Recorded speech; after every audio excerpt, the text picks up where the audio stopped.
অনুষ্ঠানের শুরুতেই প্রধানমন্ত্রী হিসেবে বঙ্গবন্ধু কন্যা শেখ হাসিনা শপথ নিলেন এবং বাংলাদেশের নতুন প্রধানমন্ত্রী হলেন। এবার প্রধানমন্ত্রী শেখ হাসিনা তার মন্ত্রী সভার নাম ঘোষণা করবেন। প্রধানমন্ত্রী শেখ হাসিনা ব্যাগ থেকে তার মন্ত্রী পরিষদের লিস্ট বের করেছেন। ঢাকার মেয়র মোহাম্মদ হানিফ আস্তে আস্তে চেয়ার থেকে উঠছেন। প্রধানমন্ত্রী শেখ হাসিনার মন্ত্রী পরিষদের নাম পড়তে একটু সময় লাগছে। ঢাকার মেয়র হানিফ এমনভাবে আছেন যে তিনি না চেয়ারে বসে আছেন, না দাঁড়িয়ে আছেন। তিনি মনে করছেন, চেয়ারে বসে কি লাভ, এখনই তো উঠতে হবে। মন্ত্রী পরিষদের প্রথম নামটাই তার। চেয়ার ছেড়ে দাঁড়াচ্ছেন না এর জন্য যে দৃষ্টিকটু মনে হতে পারে, তাই তিনি আধা বসা আধা দাঁড়ানো অবস্থায় আছেন। প্রধানমন্ত্রী শেখ হাসিনা মন্ত্রী পরিষদের নাম পড়তে লাগলেন। প্রথম নামটি মেয়র হানিফের না, দ্বিতীয়টি না, তৃতীয়টি না, চতুর্থ না, পঞ্চম না, ষষ্ঠ না, সপ্তম না, অষ্টম না, না না না না। এরপর মেয়র মোহাম্মদ হানিফ কানায় কানায় শ্রোতা দর্শকে ভরা দরবার কক্ষের চেয়ারের সারির মাঝখান দিয়ে দ্রুত বঙ্গভবন ত্যাগ করে বেরিয়ে যেতে থাকলে একজন তাকে পিছন থেকে হানিফ ভাই বলে জড়িয়ে ধরলে তিনি তাকে ধাক্কা মেরে সরিয়ে দিয়ে আমার সাথে বেইমানি, আমার সাথে বেইমানি বলতে বলতে বঙ্গভবন ত্যাগ করে চলে যান। প্রধানমন্ত্রী শেখ হাসিনা তার বাসায় ফিরে রাতের খাবার খেতে খেতে বলেন, আজ আমার দুটি আনন্দ, প্রধানমন্ত্রী হতে পারার আনন্দ আর হানিফের বেইমানির প্রতিশোধ নিতে পারার আনন্দ। পরবর্তী পর্যায়ে মেয়র মোহাম্মদ হানিফ ডায়াবেটিক বারডেমে হাসপাতালের ভর্তি হয়ে সাংবাদিক ডেকে বলেন, কাউকে সম্মান না করেন অপমান করতে পারেন না। তারপর দাবি করলেন মিনি গভর্নমেন্টের, এরপর মেট্রোপলিটন অথরিটির, কিন্তু না, মেয়র হানিফের কিছুই পাওয়া হলো না। মন্ত্রিত্ব না, মিনি গভর্নমেন্ট না, মেট্রোপলিটন অথরিটিও না। প্রধানমন্ত্রী শেখ হাসিনা তার ধানমন্ডিস্থ রাস্তায় ফিরে এসে তার জন্য নতুন সরকারি বাসা পছন্দ করার জন্য আত্মীয় স্বজনদের বললেন। শুরু হলো প্রধানমন্ত্রী শেখ হাসিনার জন্য বাসা পছন্দ করা। প্রথমেই দেখা হলো রাষ্ট্রীয় অতিথি ভবন সুগন্ধা, তারপর দেখা হলো এরশাদ আমলে শুরু হয়ে খালেদা জিয়ার আমলে শেষ হওয়া জাতীয় সংসদসহ বহুল আলোচিত ২০ কোটি টাকা ব্যয় নির্মিত ৩০ নম্বর হেয়ার রোডের বাসটি, এরপর রাষ্ট্রীয় অতিথি ভবন পদ্মা, মেঘনা এবং অবশেষে করতোয়া। বহু চিন্তা ভাবনা, আত্মীয় স্বজনের সাথে অনেক আলাপ আলোচনার পর শেরে বাংলানগর সংসদ ভবনের পশ্চিম উত্তরে ক্রিসেন্ট লেকের পশ্চিমে বিশাল আকারের দুর্গের ন্যায় করতোয়াকে পছন্দ করা হলো। প্রধানমন্ত্রী শেখ হাসিনার পিতা শেখ মুজিবের আমলে তার শেখ মুজিবের অফিস ছিল এখানে, তখন এই ভবনকে বলা হতো গণভবন। পুনরায় এই ভবনের নাম গণভবন দিয়ে প্রধানমন্ত্রী শেখ হাসিনার বাসভবন করা হলো। ৩ জুলাই ১৯৯৬ রাত ৯টার দিকে প্রধানমন্ত্রী শেখ হাসিনা এই গণভবনে এসে উঠলেন। গণভবনে এসে তিনি সোজা দ্বিতীয় তলায় চলে গেলেন। দ্বিতীয় তলার শোবার রুম দেখলেন, খাবার রুম দেখলেন, বসার রুম দেখলেন, আরও ৮ বিভাজন ১০টা রুম দেখলেন। প্রতিটি রুমেই ২৬ ইঞ্চি রঙিন টেলিভিশন এবং অত্যাধুনিক আসবাবপত্রের সুচারুরূপে সাজানো। রাত বেশি হওয়ায় বিশাল প্রাসাদের বিশাল আয়তনের নিচতলার অংশটি প্রধানমন্ত্রী শেখ হাসিনা দেখতে পারলেন না, ঘুমিয়ে পড়লেন। পরদিন ৪ জুলাই ঈদের দিনে ছোট ছোট ছেলেমেয়েরা যেমন খুব ভোরে উঠে গোসল টোসল সেরে নতুন জামাকাপড় পরে খুশির ঠেলায় বেড়াতে বের হয়ে যায়, ঠিক ওই রকম ভাবেই প্রধানমন্ত্রী শেখ হাসিনা খুব ভোরে উঠে সারসার করে গোসল টোসল সেরে নতুন শাড়ি পরে ৭টা বাজার আগেই তার প্রধানমন্ত্রী কার্যালয়ে চলে গেলেন। ফিরলেন দুপুর প্রায় ১টায়। গণভবনের নিচতলায় ঢুকতেই হাতের ডান দিকে অর্থাৎ নিচতলার পশ্চিম পার্শ্বের ৩ নম্বর রুমে ঢুকলেন। সঙ্গে ছিলেন চাচি, মানে শেখ হেলালের মা।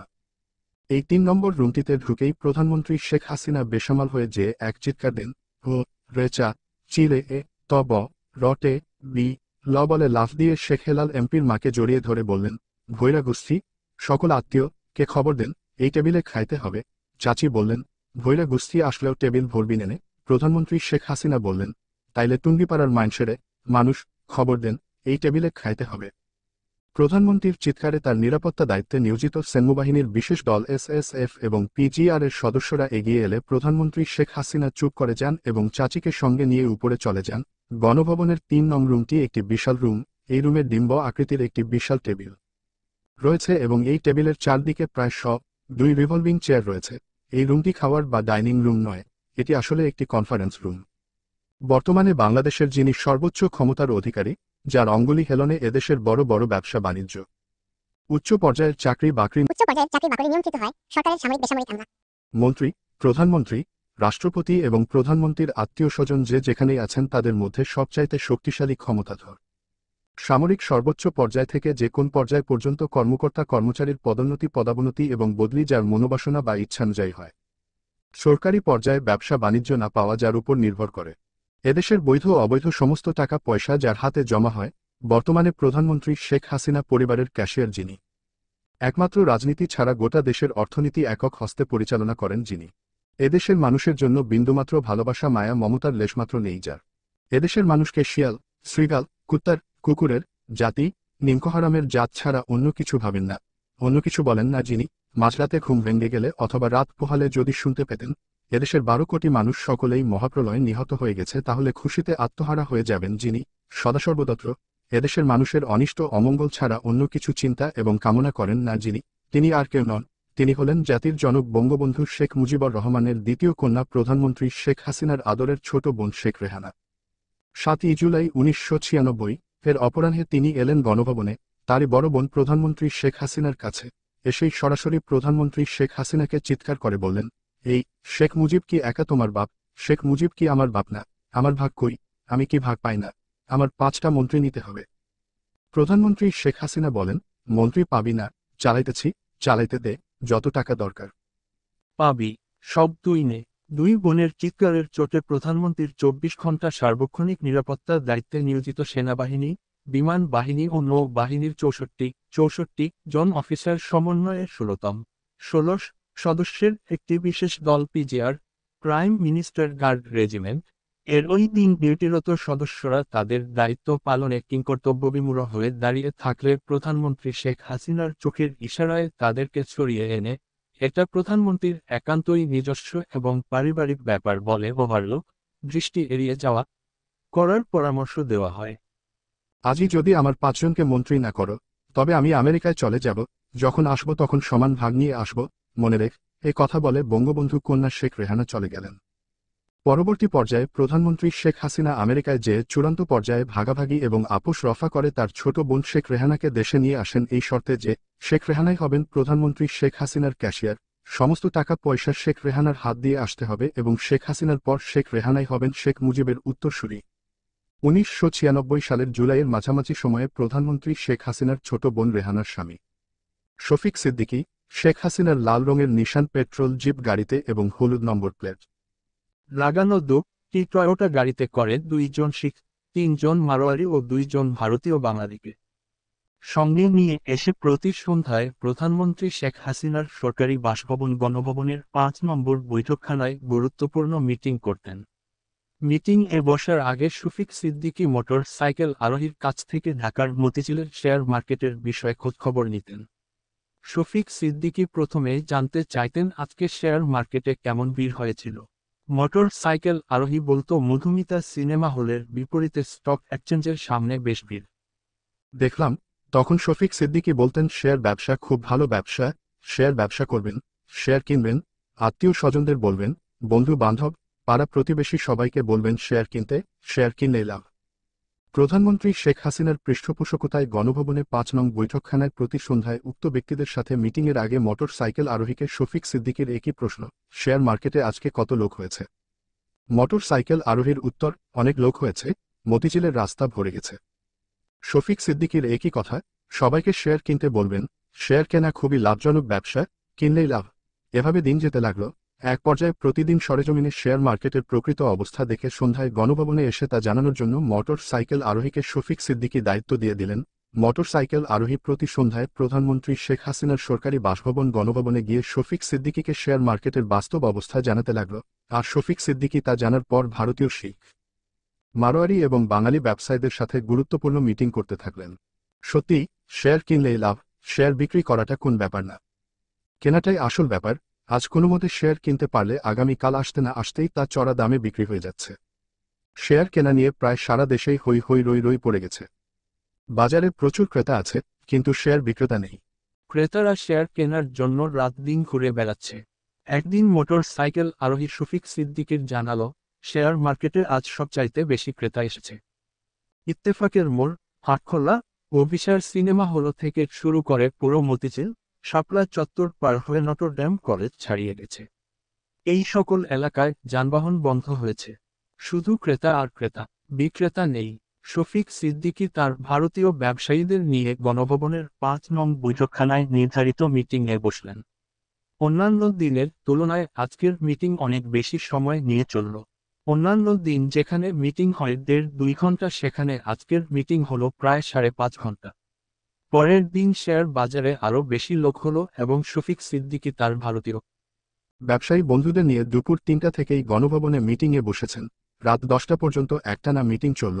মিটিং শেষে ভারতীয়রা শফিক সিদ্দিকীর সাথে এমন করে করমর্দন ও বুকে বুক মিলিয়ে বিদায় নিল, তাতে মনে হলো এ বিদায় অন্যান্য দিনের মতো বিদায় নেওয়া নয়। তার পরদিন মতিঝিলের শেয়ার বাজারে শুধু বিক্রেতাদের ধাক্কাধাক্কি আর চিৎকার শোনা গেল, কিন্তু শেয়ার ক্রেতা খুঁজে পাওয়া গেল না। প্রধানমন্ত্রী শেখ হাসিনার সরকারি বাসভবন গণভবনের শফিক সিদ্দিকী ও তার ভারতীয় ব্যবসায়ীদেরও দেখা গেল না।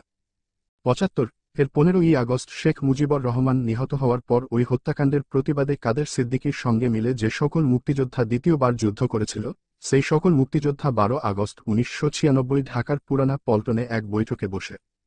সারাদিন বৈঠক চলে। বৈঠকে বঙ্গবন্ধু কন্যা শেখ হাসিনা ক্ষমতায় আসায় তাকে এবং তার সরকারকে কিভাবে সহযোগিতা করা যায় এই নিয়ে দিনভর আলোচনা চলে।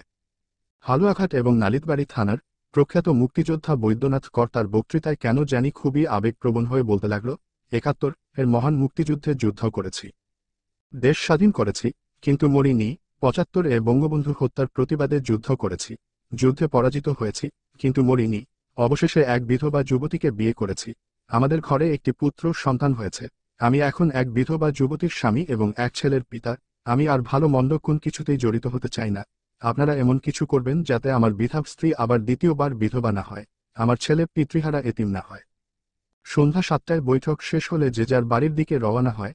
নালিতাবাড়ী থানা থেকে আসা বৈদ্যনাথ কর, জসিমউদ্দিন এরা একটি মাইক্রোবাস ভাড়া করে খোদা হাফেজ বলে নালিতাবাড়ির দিকে রওনা হয়ে যায়। পরদিন সকাল 7টার 7 সময় আমার কাছে মুক্তিযোদ্ধা হাশেমি মাসুদ জামিল যুগলের একটি ফোন আসে। ফোনে আমাকে বলা হয় বৈদ্যনাথ কর, জসিমসহ ওরা 6 জন মুক্তিযোদ্ধা মারা গেছে। কথাটা শুনে হার্ট অ্যাটাকের মতো হয়ে গেল। কিছুক্ষণ কোন কথা বের হলো না। গত রাতে মানে এখন থেকে 10 বিভাজন 12 ঘন্টা আগে যাদের সাথে দেখা হলো, কথা হলো তারা মারা গেছে। এটা কি অসম্ভব কথা? নিজেকে একটুখানি সামনে নিয়ে বললাম, কি বলছেন, কিভাবে মারা গেল? মুক্তিযোদ্ধা হাশেমি মাসুদ জামিল যুগল জানালেন, গত রাতে ঢাকা পুরানো পল্টনে উলফাত ভাইয়ের অফিস থেকে মিটিং শেষে নালিতাবাড়ি যাওয়ার সময় সড়ক দুর্ঘটনায় এই 6 জন মুক্তিযোদ্ধা নিহত হয়। অর্থাৎ আমাদের কাছ থেকে বিদায় নেওয়ার কয়েক ঘন্টার মধ্যেই এরা পৃথিবী থেকে বিদায় নিয়ে নিল। শোকে দুঃখে মনটা বিষণ্ণ ভারাক্রান্ত হল। বাসা থেকে বেরিয়ে কাঁদতে কাঁদতে সোজা গণভবনে গিয়ে প্রধানমন্ত্রী শেখ হাসিনাকে শোক সংবাদটা জানালাম। তিনি ভাবলেশহীনভাবে শুনলেন, পরে তার প্রধানমন্ত্রীর কার্যালয়ে চলে গেলেন। মনে মনে একটা ভাবনা ছিল, প্রধানমন্ত্রী যদি তার পক্ষ থেকে সান্ত্বনা দেওয়ার জন্য কাউকে নিহত 6 জন মুক্তিযোদ্ধার পরিবারের কাছে পাঠান, তাই দুপুরে প্রধানমন্ত্রী শেখ হাসিনা গণভবনে ফিরে এলে পুনরায় তাকে 6 জন মুক্তিযোদ্ধা নিহত হওয়ার কথা বললাম। জবাবে প্রধানমন্ত্রী শেখ হাসিনা বললেন, তাতে কি হয়েছে, প্রতিদিনই তো কত লোক মারা যাচ্ছে।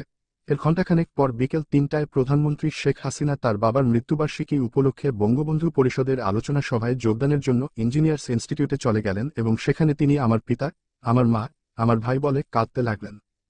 অন্যের পিতাকে যদি নিজের পিতার মতো মনে না হয়, অন্যের মাতাকে যদি নিজের মাতার মতো মনে না হয়, অন্যের সন্তানকে যদি নিজের সন্তানের মনে না হয়, অন্যের শোক দুঃখকে যদি নিজের শোক দুঃখ মনে না হয়, তাহলে এমন রাষ্ট্রপতি, প্রধানমন্ত্রী, নেতা দিয়ে দেশের কোন লাভ হবে, মানুষের কোন লাভ হবে? নিজের বাবা মা ভাইদের জন্য প্রধানমন্ত্রী শেখ হাসিনার কান্না দেখে শুধু মনে হলো, হে আল্লাহ, তুমি প্রধানমন্ত্রী শেখ হাসিনাকে কি এতই দিনহীন করলে, এতই কাঙ্গাল করলে, যার কেবলই নিজের ছাড়া অন্যের দুঃখে বিন্দুমাত্র অনুভূতি হবে না। হে আল্লাহ, তুমি প্রধানমন্ত্রী শেখ হাসিনাকে মানুষের জন্য মমত্ববোধের সামর্থ্য দাও, মানুষকে ভালোবাসার সামর্থ্য দাও, মানুষের প্রতি অনুভূতি দাও, অপরের সুখ দুঃখকে নিজের করে ভাববার তৌফিক দাও, আমিন। 6ই ফেব্রুয়ারি 1997 যুক্তরাষ্ট্রের বোস্টন বিশ্ববিদ্যালয় প্রধানমন্ত্রী শেখ হাসিনাকে ডক্টর অফ ল ডিগ্রি প্রদান করে। এই ডক্টরেট ডিগ্রি প্রদানের আগে 96 সালের শেষ প্রান্তে, অর্থাৎ ডিসেম্বরের শেষ সপ্তাহে বোস্টন বিশ্ববিদ্যালয়ের প্রেসিডেন্ট জন ওয়েসলিং বাংলাদেশ এসেছিলেন। জন ওয়েসলিং 4 দিন বাংলাদেশ ছিলেন। বাংলাদেশ অবস্থানকালে জন ওয়েসলিং 3 দিন ছিলেন ঢাকায় এবং 1 দিন ছিলেন গোপালগঞ্জে। ঢাকায় অবস্থানকালে জন ওয়েসলিং প্রধানমন্ত্রী শেখ হাসিনার সরকারি বাসভবন গণভবনেই থাকতেন। গণভবন থেকেই জন ওয়েসলিংকে ঢাকার বিভিন্ন জায়গায় নিয়ে ঘুরিয়ে ফিরিয়ে দেখান হতো। ধানমন্ডি 32 নম্বরে বঙ্গবন্ধু জাদুঘর, সোহরাওয়ার্দী উদ্যান, সংসদ ভবন, স্মৃতিসৌধ ইত্যাদি জায়গাসমূহ দেখান হলো এবং ঐতিহাসিক গুরুত্ব ব্যাখ্যা করে জন ওয়েসলিংকে বোঝানো হলো। একদিনের সফরে টুঙ্গিপাড়ায়ও নেওয়া হলো। টুঙ্গিপাড়ায় শেখ মুজিবুর রহমানের মাজার দেখান হলো। গোপালগঞ্জ সার্কিট হাউসে রাত্রি যাপন করার পরদিন আবার ঢাকায় নিয়ে এসে বঙ্গবন্ধু জাদুঘরের সমস্ত ছবি এবং নিদর্শনগুলো খুবই ভালোভাবে ব্যাখ্যা করে জন ওয়েসলিংকে বুঝিয়ে দেওয়া হলো। শুধু বুঝিয়েই দেওয়া হলো না, একেবারে তোতা পাখির ন্যায় মুখস্থ করিয়ে দেওয়া হলো। জন ওয়েসলিংকে সমস্ত কিছু বুঝিয়ে মুখস্থ করিয়ে দেওয়ার দায়িত্বে ছিলেন প্রধানমন্ত্রী শেখ হাসিনার সংসদ বিষয়ক উপদেষ্টা সুরঞ্জিত সেনগুপ্ত।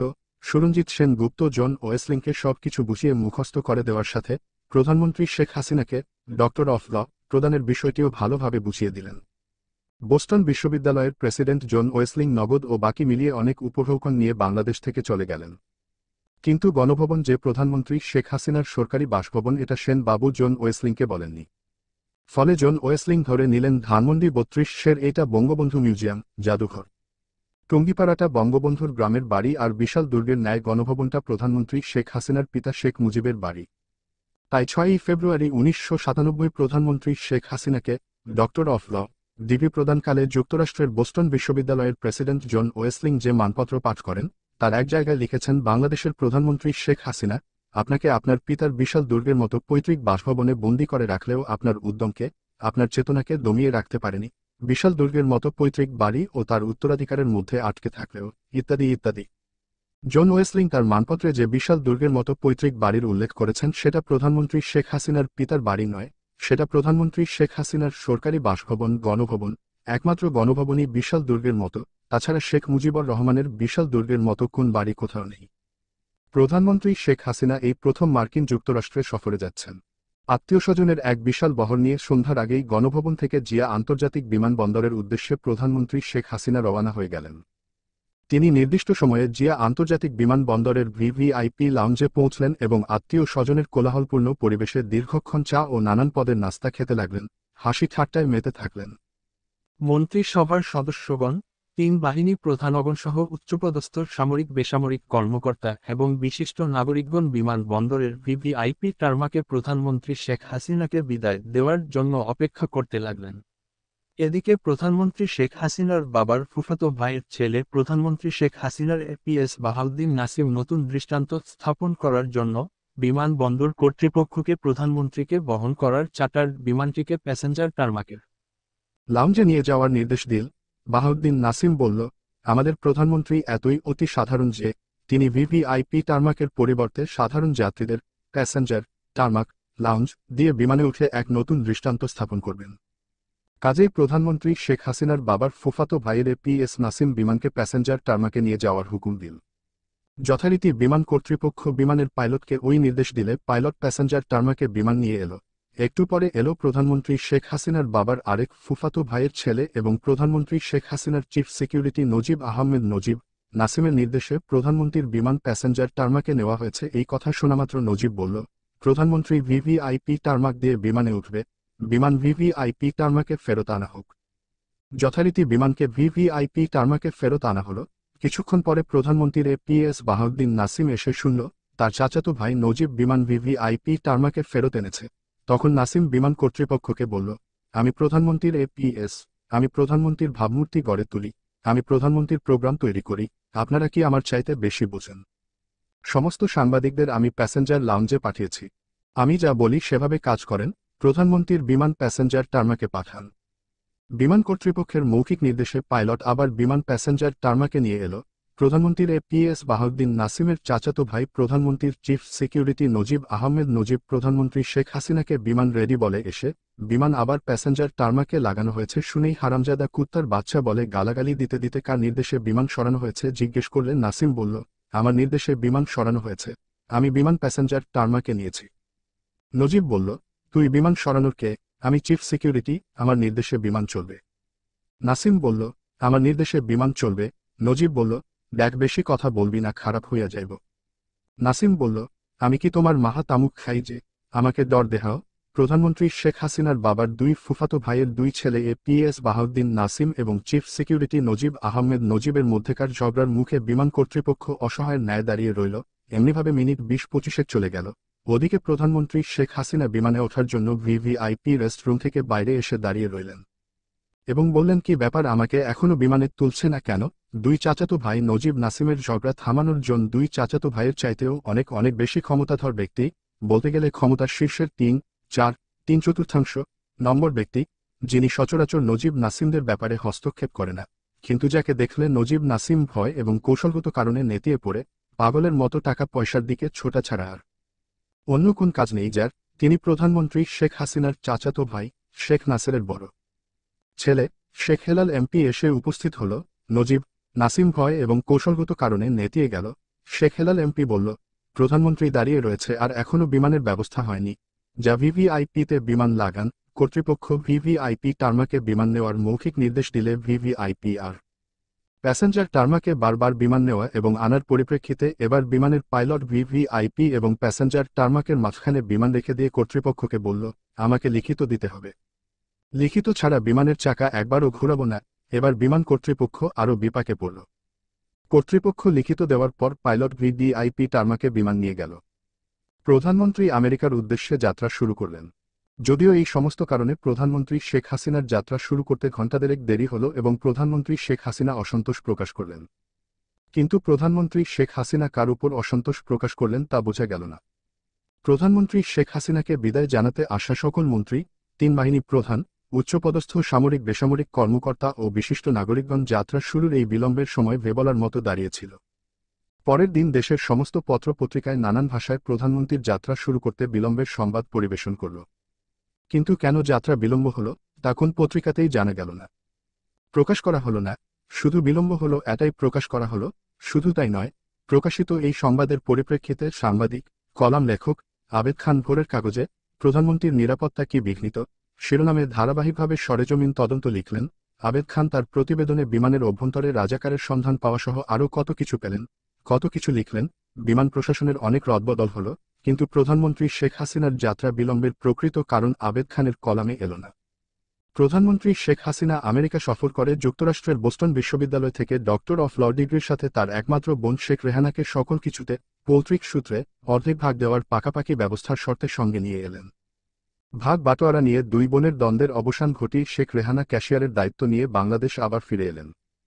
অর্থাৎ প্রধানমন্ত্রী শেখ হাসিনার ব্যক্তিগত তহবিলে যা কিছু জমা হবে তার সব কিছুই শেখ রেহানার হাত দিয়ে হতে হবে। এই শর্তে শেখ রেহানা দেশে ফিরে এলেন। প্রধানমন্ত্রী শেখ হাসিনার ক্যাশিয়ার বঙ্গবন্ধু কন্যা শেখ রেহানা তার স্বামী শফিক সিদ্দিকীকে সঙ্গে নিয়ে এক বিকেলে প্রধানমন্ত্রীর সরকারি বাসভবন গণভবনে এসে প্রধানমন্ত্রীকে রাশিয়ার মিগ-29 বোমারু বিমান, যুদ্ধ বিমান ক্রয় করার পরামর্শ দিয়ে বললেন, এই যুদ্ধ বিমান ক্রয় করলে উত্তরপাড়ার লোকেরাও, ঢাকা ক্যান্টনমেন্টের সৈনিকেরা খুশি থাকবে এবং আমরা ভারতের দালাল না এটাও জনগণ মনে করবে। উপস্থিত মোটর সাইকেল আরোহী বলল, খবরদার নেত্রী, প্রধানমন্ত্রী এই কাজও করবেন না। দেশের কোটি কোটি মানুষ বেকার, যুদ্ধ বিমান ক্রয় না করে যে টাকা দিয়ে যুদ্ধ বিমান ক্রয় করবেন সেই টাকা বেকারদের কর্মসংস্থান বরাদ্দ করেন। শেখ রেহানা ও তার স্বামী শফিক সিদ্দিকীর চেহারায় ভেতরে ভেতরে প্রচণ্ড রাগ হওয়ার ছাপ ফুটে উঠল এবং প্রধানমন্ত্রী শেখ হাসিনা বললেন, বিমান তো বাকিতে কিনব। মোটর সাইকেল আরোহী বলল, যতই বাকিতে কেনেন এই টাকা তো এদেশকেই শোধ করতে হবে। নেত্রী, প্রধানমন্ত্রী একটা কথা খেয়াল রাখবেন, যদি বেকারদের কর্মসংস্থান সৃষ্টি করতে পারেন, দেশের উন্নতি করতে পারেন, তাহলে এদেশের মানুষ শুধু আপনাকেই না, আপনার নাতি পুতিকেও মাথায় করে রাখবে। বঙ্গবন্ধু কন্যা শেখ রেহানা প্রধানমন্ত্রী শেখ হাসিনার উদ্দেশ্যে বললেন, তোমার সাথে কি একটু একাকী কথা বলা যাবে না? তোমার লোকজন কথার মধ্যে বা হাত দিতেই থাকবে। মোটর সাইকেল আরোহী বাইরে চলে এলো।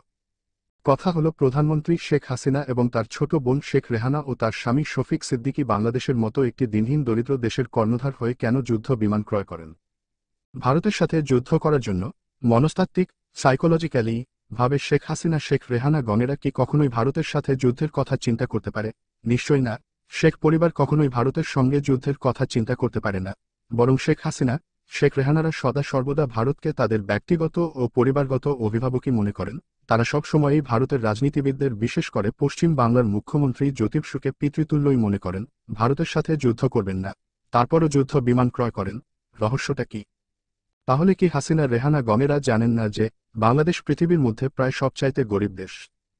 এদেশের মানুষেরা দিনে আধপেট আহার জোটে না, বস্ত্র নেই, শিক্ষা নেই, বাসস্থান নেই। এসব কি তারা জানেন না? নিশ্চয়ই জানেন, তারা সবাই জানেন। আবার এটাও নিশ্চিত যে আর যাই হোক, শেখ হাসিনা রেহানারা তাদের অভিভাবক ভারতের বিরুদ্ধে যুদ্ধ করার জন্য কখনোই যুদ্ধ বিমান ক্রয় করবেন না। তাহলে তারা যুদ্ধ বিমান ক্রয় করেন কেন? একটা কথা মনে রাখতে হবে, দেশের প্রতিরক্ষা খাত হচ্ছে এমন একটা খাত যে খাতের ব্যয়, ক্রয় বিক্রয় সম্পর্কে মহান জাতীয় সংসদেও কোন প্রশ্ন উত্থাপন করা যাবে না। রাষ্ট্রীয় নিরাপত্তাজনিত কারণেই প্রতিরক্ষা ব্যয় সম্পর্কে কোথাও কোন প্রশ্ন তোলা যাবে না। শুধু আমাদের দেশেই নয়, অন্যান্য দেশেও একই নিয়ম, সেই জন্যই ভারতের প্রয়াত প্রধানমন্ত্রী রাজীব গান্ধীর বোফোর্স কেলেঙ্কারিতে স্পষ্ট জড়িত থাকা সত্ত্বেও ভারতের পার্লামেন্টে এই নিয়ে তেমন হৈহুল্লোড় হয়নি। এই প্রতিরক্ষা খাত থেকেই বর্তমান বিশ্বে সবচাইতে বেশি দুর্নীতি হচ্ছে। প্রতিরক্ষা ব্যয় যেহেতু কোন জবাবদিহিতা নেই, সেহেতু এই খাতেই দুর্নীতি করা বা কমিশন নেওয়া অতীব সহজ। প্রশ্ন হচ্ছে, ভারতের বিরুদ্ধে যুদ্ধ করা হবে না, তথাপি শেখ হাসিনা, শেখ রেহানা গং বর্তমানে যুদ্ধে অকার্যকর পুরনো সেকেলে রাশিয়ান মিগ-29 যুদ্ধ বিমান কেন ক্রয় করেন? এর উত্তর শুধু কমিশন পাওয়ার জন্যই এই অত্যাধুনিক যুগে অত্যাধুনিক কার্যকর জঙ্গি বিমানের পরিবর্তে অকার্যকর সেকেলে পুরনো ধ্বজা ভাঙ্গা বোমারু বিমান ক্রয় করেন প্রধানমন্ত্রী শেখ হাসিনা এবং তার ক্যাশিয়ার শেখ রেহানা। এই রকম একটি ডিলে কম করে হলেও শত শত কোটি টাকা পেয়ে থাকেন। দেশের মাটিতে থেকে একমাত্র যিনি কাদেরিয়া বাহিনী নামে বিশাল এক মুক্তিবাহিনী গড়ে তুলেছিলেন, বৃহত্তর টাঙ্গাইল জেলা, বৃহত্তর ময়মনসিংহ জেলা এবং বৃহত্তর পাবনা জেলার অধিকাংশ অঞ্চল তিনি নিজের দখলে ও নিয়ন্ত্রণে রেখে সৃষ্টি করেছিলেন স্বাধীন বাংলাদেশের মুক্ত অঞ্চল। দেশ ত্যাগ করে ভারতে না যেয়ে বৃহত্তর টাঙ্গাইল, ময়মনসিংহ, পাবনা ইত্যাদি অঞ্চল জুড়ে গড়ে তোলা হয়েছিল স্বাধীন বাংলাদেশ।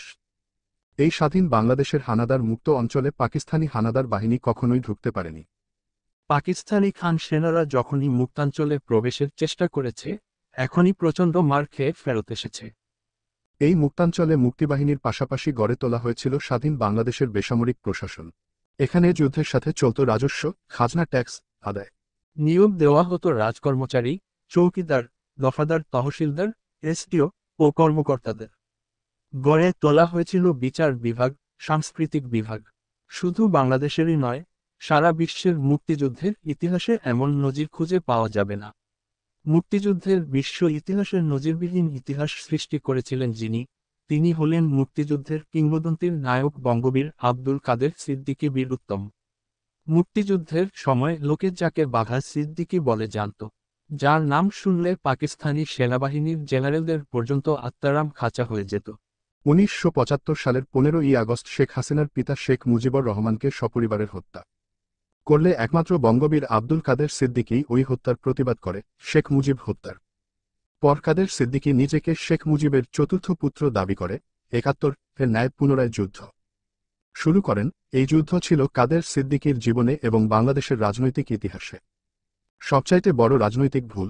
এই যুদ্ধে কাদের সিদ্দিকীর সঙ্গে জনগণের অংশগ্রহণ তো দূরের কথা, সামান্যতম সমর্থনও ছিল না। 75-এর 15ই আগস্ট শেখ মুজিব হত্যাকাণ্ডকে জনগণ সমর্থন করেছিল কিনা যদিও এটা গবেষণার বিষয়, তথাপি এটা নিশ্চিত বলা যায় ওই হত্যাকাণ্ড জনগণ নীরবে গ্রহণ করেছিল। সেজন্যই শেখ মুজিব হত্যার প্রতিবাদে কাদের সিদ্দিকীর দ্বিতীয়বার যুদ্ধ জনগণ প্রত্যাখ্যান করেছে। শেখ মুজিব হত্যার প্রতিবাদ যুদ্ধে জনগণ সামিল তো হয়নি, বরং যে 1003 যোদ্ধা কাদের সিদ্দিকীর সাথে যুদ্ধে অংশ নিয়েছিল, জনগণ তাদের বাংলাদেশ সরকার ও সেনাবাহিনীর কাছে ধরিয়ে দিতে চেয়েছিল। ওই যুদ্ধ হয়ে দাঁড়িয়েছিল শেখ মুজিব হত্যা পরবর্তী বাংলাদেশ সরকার এবং বাংলাদেশের আপামর জনগণের বিরুদ্ধে। ফলে 71-এর মহান মুক্তিযুদ্ধে বঙ্গবীর আব্দুল কাদের সিদ্দিকী বিজয়ী হলেও 75-এর শেখ মুজিব হত্যার প্রতিবাদ যুদ্ধে কাদের সিদ্দিকী এবং তার বাহিনী শোচনীয়ভাবে পরাজয় বরণ করে। যুদ্ধে পরাজিত হয়ে কাদের সিদ্দিকী নির্বাসনে ভারতে চলে গেলে শেখ মুজিব কন্যা শেখ হাসিনা তাকে ধর্মের ভাই ডাকে। সেই থেকেই তাদের ধর্মের ভাই বোনের সম্পর্ক এতই গভীর ছিল যে কাদের সিদ্দিকী মাংস খেতেন না বিধায় শেখ হাসিনা ইলেকট্রিক হিটার এবং মাছ কিনে কাদের সিদ্দিকী যে হোটেলে থাকতেন সেখানে গিয়ে নিজে রান্না করে কাদের সিদ্দিকীকে খাওয়াতেন। শেখ হাসিনা প্রকাশ্যেই বলতেন, একমাত্র কাদের সিদ্দিকী ছাড়া পৃথিবীতে তার আর কেউ নেই এবং কাদের সিদ্দিকী তার পিতা শেখ মুজিবের একমাত্র উত্তরসূরি। শেখ হাসিনা বলতেন সারা জীবন কাদের সিদ্দিকীর চাকরানির কাজ করেও কাদের সিদ্দিকীর ঋণ তিনি শোধ করতে পারেন না। 1981 সালের 17ই মে শেখ হাসিনা ভারত থেকে বাংলাদেশ ফিরে আসার প্রাক্কালে কলকাতা দমদম বিমানবন্দরে বলেন, দেশে ফিরে তার একমাত্র কাজ হবে বঙ্গবন্ধুর উত্তরসূরি তার ধর্মের ভাই কাদের সিদ্দিকী ও তার লোকজনকে দেশে ফিরিয়ে নেওয়ার ব্যবস্থা করা। কিন্তু দেশে ফিরে এসে শেখ হাসিনা তার ধর্মের ভাই শেখ মুজিবের উত্তরসূরি কাদের সিদ্দিকীকে ফিরিয়ে আনার কার্যকর কোন ব্যবস্থা না নিলে বঙ্গবীর কাদের সিদ্দিকীর সহধর্মিনী নাসরিন সিদ্দিকী, বঙ্গবীর কাদের সিদ্দিকী বীর উত্তম স্বদেশ প্রত্যাবর্তন সংগ্রাম পরিষদ নামে একটি নতুন সংগঠন করে অত্যন্ত যোগ্যতা ও দক্ষতার সাথে বাংলাদেশের আনাচে কানাচে ঝটিকা সফর করে কাদের সিদ্দিকীকে দেশে ফিরিয়ে আনার পক্ষে ব্যাপক জনমত সৃষ্টি করে। শেখ হাসিনা এটাকে ভালো দৃষ্টিতে না দেখে চ্যালেঞ্জ হিসেবে মনে করেন এবং নাসরিন সিদ্দিকী ও ওই সংগঠনকে কুদৃষ্টিতে দেখতে থাকেন। শেখ হাসিনা প্রকাশ্যে কিছু না বললেও ভেতরে ভেতরে তার সংগঠন আওয়ামী লীগকে কাদের সিদ্দিকীর ওই সংগঠনের সাথে সম্পর্ক না রাখার এবং বিরোধিতা করার নির্দেশ দেন। 1990 সালে তীব্র গণ আন্দোলনে সামরিক স্বৈরাচার জেনারেল হোসেন মোহাম্মদ এরশাদ এর পতন হলে 16ই ডিসেম্বর মহান বিজয় দিবসে শেখ মুজিবের চতুর্থ পুত্রের দাবিদার শেখ হাসিনার ধর্মের ভাই বঙ্গবীর কাদের সিদ্দিকী বীর উত্তম বাংলাদেশ ফিরে আসার চূড়ান্ত সিদ্ধান্ত ও প্রস্তুতি নেন এবং যথারীতি শেখ হাসিনার সাথে টেলিফোনে কাদের সিদ্দিকী তার স্বদেশ প্রত্যাবর্তনের বিষয়ে আলোচনা করলে শেখ হাসিনা সরাসরি কাদের সিদ্দিকীর স্বদেশ প্রত্যাবর্তনের বিরোধিতা করেন। এরপরও কাদের সিদ্দিকীর স্বদেশ প্রত্যাবর্তনে দৃঢ় থাকলে শেখ হাসিনা তার দল আওয়ামী লীগকে কাদের সিদ্দিকীর স্বদেশ প্রত্যাবর্তন কর্মসূচি ভণ্ডুল সাবোটাস করার নির্দেশ দেন। 16ই ডিসেম্বর মহান বিজয় দিবসে বঙ্গবীর কাদের সিদ্দিকী বীর উত্তম স্বদেশ প্রত্যাবর্তন করলে জিয়া আন্তর্জাতিক বিমানবন্দরে লক্ষ লক্ষ মানুষ তাকে সংবর্ধনা দিলেও শেখ হাসিনাসহ আওয়ামী লীগের কোন নেতা কর্মী ওই সংবর্ধনায় যোগদান করেননি এবং এখান থেকেই শেখ মুজিবের চতুর্থ পুত্রের দাবিদার শেখ হাসিনার ধর্মের ভাই কাদের সিদ্দিকীর সাথে শেখ হাসিনার প্রকাশ্য বিরোধ শুরু হয়। এরপর থেকে শেখ হাসিনা তার ধর্মের ভাই কাদের সিদ্দিকীকে এক মুহূর্ত সহ্য করতে পারতেন না। শেখ হাসিনা প্রকাশ্যেই বলতেন, আমি আছি বলেই কাদের সিদ্দিকী আছে, আমি না থাকলে কাদের সিদ্দিকীও থাকবে না। কাদের সিদ্দিকীর অবস্থা হবে ভারতের প্রয়াত প্রধানমন্ত্রী ইন্দিরা গান্ধীর পুত্র সঞ্জয় গান্ধীর স্ত্রী মেনকা গান্ধীর মতো। যতক্ষণ ইন্দিরা গান্ধী ছিল মেনকা গান্ধীও ততক্ষণ ছিল। এখন ইন্দিরা গান্ধীও নাই আর মেনকা গান্ধীও খবর নাই। আমি না থাকলে কাদের সিদ্দিকীরও ওই অবস্থা হবে, কোন খবর থাকবে না। আর কাদের সিদ্দিকীও মাশাআল্লাহ কখনোই শেখ হাসিনাকে নেত্রী বলে মানলেন না, স্বীকার করলেন না। কাদের সিদ্দিকীর ওই একই কথা, শেখ হাসিনা আমার বোন, আমি শেখ হাসিনার ধর্মের ভাই, আমি শেখ মুজিবের রাজনৈতিক উত্তরসূরি। নানাবিধ কারণে বিশেষত কৌশলগত কারণেই শেখ হাসিনা কাদের সিদ্দিকীকে আওয়ামী লীগে রাখেন, আওয়ামী লীগের এমপি বানান। কাদের সিদ্দিকীও একই কারণে আওয়ামী লীগে থাকেন, আওয়ামী লীগের এমপি হন। শেখ হাসিনার ভাবনা হল কাদের সিদ্দিকীকে আওয়ামী লীগ থেকে বের করে দিলে আওয়ামী লীগের কিছু ক্ষতি হতে পারে। তাছাড়া কাদের সিদ্দিকীও প্রকাশ্যে সরাসরি উঠে পড়ে তার শেখ হাসিনার নেতৃত্বে বিরোধিতায় লিপ্ত হয়ে পড়বে। তার চেয়ে নিজের পৈতৃক দল আওয়ামী লীগে রেখেই কাদের সিদ্দিকীকে পচিয়ে দিতে হবে। কাদের সিদ্দিকীকে পচিয়ে দেওয়ার লক্ষ্য নিয়েই শেখ হাসিনা কাদের সিদ্দিকীকে আওয়ামী লীগে রেখেছেন। কাদের সিদ্দিকীও আপাতত নীরবে আওয়ামী লীগে অবস্থান করার কৌশলগত অবস্থান নিয়েছেন। প্রধানমন্ত্রী শেখ হাসিনা হেয় করা ও রাজনৈতিক প্রতিহিংসা চরিতার্থ করার জন্য কাদের সিদ্দিকীর বাড়িতে পুলিশ পাঠানোর পরিকল্পনা করলে মোটর সাইকেল আরোহী এর বিরোধিতা করে বলেন, সামান্যতম কৃতজ্ঞতাবোধ থাকলে আপনি এটা করতে পারেন না। ভুলে যাবেন না, আপনার পিতা মাতা ভাইদের মেরে যখন সিঁড়িতে লাশ ফেলে রেখেছিল তখন সারা পৃথিবীতে একমাত্র কাদের সিদ্দিকী ছাড়া অন্য আর কেউ এর প্রতিবাদ করেনি। আর আজ আপনি প্রধানমন্ত্রী হয়ে তার বাড়িতে পুলিশ পাঠালে তা হবে চরম অকৃতজ্ঞতার কাজ। আপনি বড় অকৃতজ্ঞের কাজ করতে পারেন না। প্রধানমন্ত্রী শেখ হাসিনা বললেন, ওর কাদের সিদ্দিকীর ভাইরা সন্ত্রাসী, ওর ভাইদের ধরার জন্য ওর বাড়িতে পুলিশ যাবে। মোটর সাইকেল আরোহী বলল, কাদের সিদ্দিকীর ভাই মুরাদ সিদ্দিকী ও আজাদ সিদ্দিকী সন্ত্রাসী হোক আর যাই হোক, তারা আপনার আমলে কোন সন্ত্রাস করেনি, কোন অপরাধ করেনি। অত্যন্ত দুর্দিনে আপনার পিতা মাতা নিহত হয়েছিলেন। কাদের সিদ্দিকী, লতিফ সিদ্দিকী দেশের বাইরে নির্বাসনে ছিলেন। শেখ মুজিব এবং আওয়ামী লীগের নাম নেওয়ার কোন লোক ছিল না তখন। নিদারুণ বৈরী পরিবেশে মুরাদ সিদ্দিকী ও আজাদ সিদ্দিকী এই দুই ভাই টাঙ্গাইলের মাটিতে শেখ মুজিব ও আওয়ামী লীগের নাম নেওয়ার জন্য যুবকদের সংগঠিত করতে করতে এবং শেখ মুজিব আওয়ামী লীগ বিরোধী প্রশাসনের সাথে সংঘর্ষে লিপ্ত হতে হতে এক পর্যায়ে সন্ত্রাসীদের খাতায় নাম চলে যায় এবং বহু মামলা তাদের বিরুদ্ধে হয়। যেহেতু প্রশাসন দুর্নীতিপ্রায়ণ তাই কঠোর ব্যবস্থা না নিয়ে প্রশাসন এদের সাথে ভাগাভাগিতে চলে যায়। তাছাড়া আজাদ মুরাদ এখন আর কোন ধরনের অপবাদের সাথে যুক্ত নয়। এসব কোন কিছুই আপনার অজানা নয়, আপনি সবই ভালোভাবে জানেন। আপনার শাসনামলে ওরা কোন ধরনের বেআইনি কাজের সাথে জড়িত থাকলে গ্রেপ্তার করে জেলে পাঠিয়ে দেওয়ার কঠোর হুঁশিয়ারি দিয়ে তাদের সতর্ক করে দেন। প্রধানমন্ত্রী বললেন, না, কাদের সিদ্দিকীর বাড়িতেই পুলিশ পাঠিয়ে ওদের ধরতে হবে। মোটর সাইকেল আরোহী বলল, শুধুমাত্র হেয় করার জন্য যদি কাদের সিদ্দিকীর বাড়িতে পুলিশ পাঠান তাহলে পৃথিবীতে কৃতজ্ঞতা বলে কিছু থাকবে না। রাষ্ট্রীয় কাজে তুমি বাধা দিতে পার না। ক্রুদ্ধস্বরে এই কথা বলে প্রধানমন্ত্রী শেখ হাসিনা বেডরুমে চলে গেলেন এবং ঠিকই কাদের সিদ্দিকীর বাড়িতে পুলিশ পাঠালেন।